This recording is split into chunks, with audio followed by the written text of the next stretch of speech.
ended up doing is having more of a sort of general conversations about what the value of mapping issues or what the value of maps for communities actually are.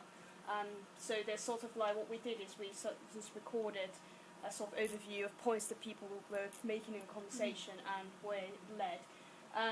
A lot of things here at the bottom, you see what actual value do maps have. They illuminate, they help people actually reveal, they help the sort of revealing the reality of situations that normal set of data not necessarily kind of do. For example, with the sort of patterns and the visual way that what maps can provide can help show the relationship between even quite complex data or sort of issues that people are talking about.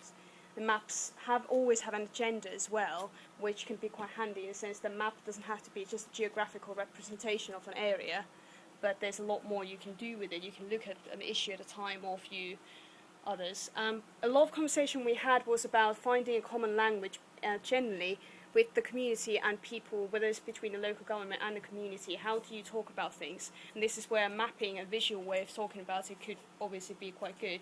And then there was the sort of comments made about, is there a need to translate that if you have policy documents, and then that would be, for example, made into maps.